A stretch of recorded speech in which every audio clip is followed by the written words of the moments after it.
Hello bachcho, let's see the question. The question says, what do you understand by gravitational potential energy of a body and derive an expression for it when a body of mass m is situated at a distance r from the center of the earth of mass capital M. तो बच्चों यहाँ पे आपको gravitational potential energy define करना है और साथ में उसका एक्सप्रेशन ड्राइव करना है। अगर किसी बॉडी का मास स्मॉल एम है और वो अर्थ के सेंटर से आर डिस्टेंस पे रखा हुआ है और जिसका अर्थ का मास कैपिटल एम है, तो तब ग्रेविटेशनल पोटेंशियल एनर्जी क्या होगी। तो उसको ड्राइव करने के लिए और उसको एक्सप्लेन करने के लिए बच्चों आपको बेसिक की कंसेप्ट क्लियर होना चाहिए। तो यहाँ पे अगर हम बात करें बच्चों की कंसेप्ट की, तो इस क्वेश्चन को सॉल्व करने के लिए की कंसेप्ट जो लगेगा बच्चों, ग्रेविटेशनल फील्ड आपको क्लियर होना चाहिए। ठीक है, ग्रेविटेशनल फील्ड क्या होती है? अगर कोई बॉडी है बच्चों तो उसके सराउंडिंग में उसके आसपास क्या प्रोड्यूस होती है? ग्रेविटेशनल फील्ड प्रोड्यूस होती है। ठीक है, field produces, field, just a second, yes, field produce surrounding a body, surrounding a body of mass।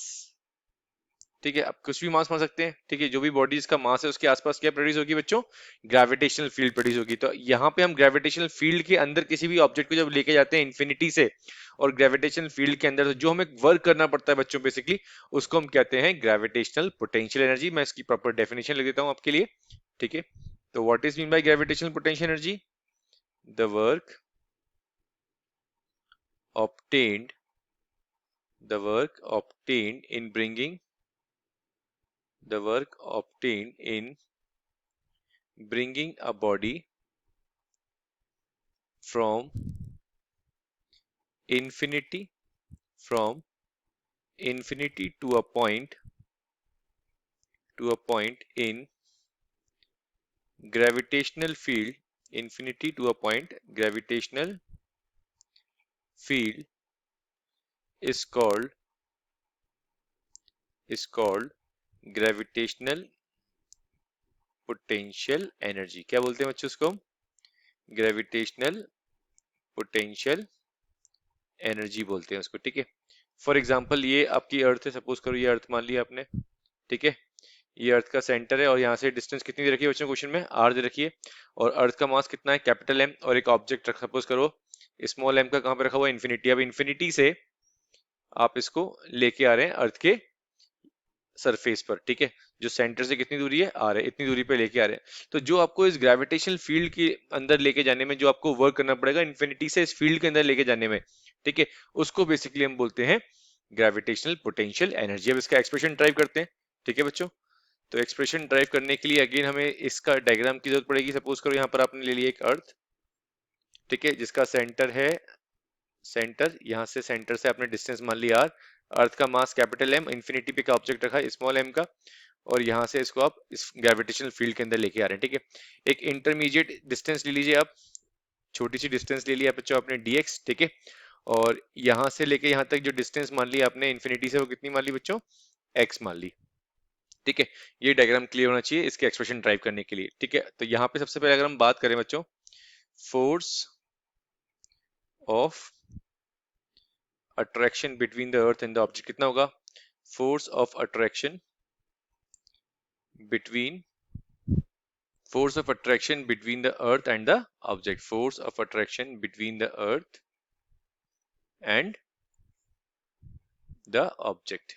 ठीक, तो कितना होगा बच्चों फोर्स का फॉर्मूला? तो फोर्स का फॉर्मूला हो जाएगा बच्चों अपना F equals to capital G m small m divided by x square. ये फॉर्मूला होता है हमारा ग्रेविटेशनल फोर्स का। ठीक है, F equals to G m1 m2 by r square, distance का स्क्वायर, और डिस्टेंस कितनी बच्चों यहाँ पर? x है। अब यहाँ पे क्या करेंगे बच्चों? आप कंसीडर करेंगे dw is a small amount of work done in bringing the body without acceleration to the very small distance dx। मतलब जो आपने इस dx जो डिस्टेंस लिए a से यहाँ से b से a तक लाने के लिए, तो यहाँ पे आपने small amount of work done किया। कितना किया? Small amount of work done. ठीक है, small amount of work done from B to ए।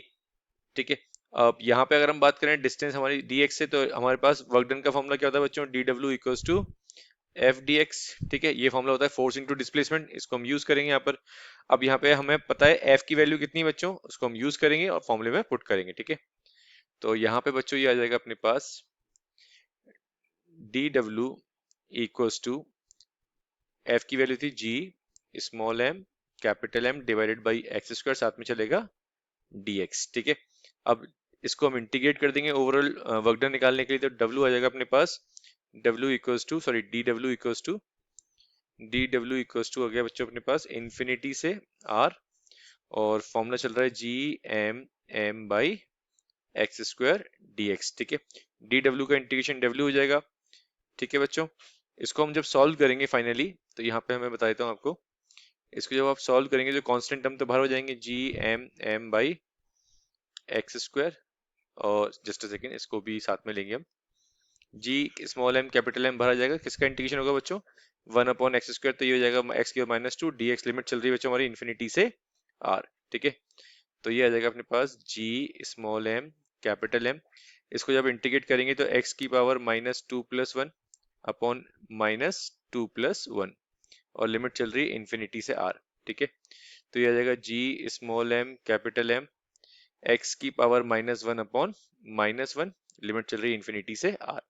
अब यहाँ पे अगर हम बात करें बच्चों, तो फाइनली बचेगा आपके पास w equals to minus G small M, पहले कैपिटल एम फिर स्मॉल एम लिख दिया, कोई फर्क नहीं पड़ता बच्चों से, और साथ में चलेगा x की पावर माइनस को आप लिख सकते हैं, -1 को लिख सकते हैं 1/x, आप लिमिट लगा देंगे आप इन्फिनिटी से r, तो ये आ जाएगा बच्चों अपने पास minus G capital M small M 1 by upper limit minus lower limit, 1/∞ क्या होता है बच्चों, 0 होता है। तो अपने पास फॉर्मूला आ गया W equals to minus G M M by R, ये वर्क डन आ गया बच्चों। और जो आपने ये वर्क डन किया है उसी को हम क्या कहते हैं, ग्रेविटेशनल पोटेंशियल एनर्जी। तो बच्चों ग्रेविटेशनल पोटेंशियल एनर्जी कितना आ गया हमारा, तो ग्रेविटेशनल पोटेंशियल एनर्जी आ जाएगा बच्चों अपने पास W equals to minus G capital M small m by r. This is the formula of gravitational potential energy. Okay, I hope you understood well. Best of luck बच्चों।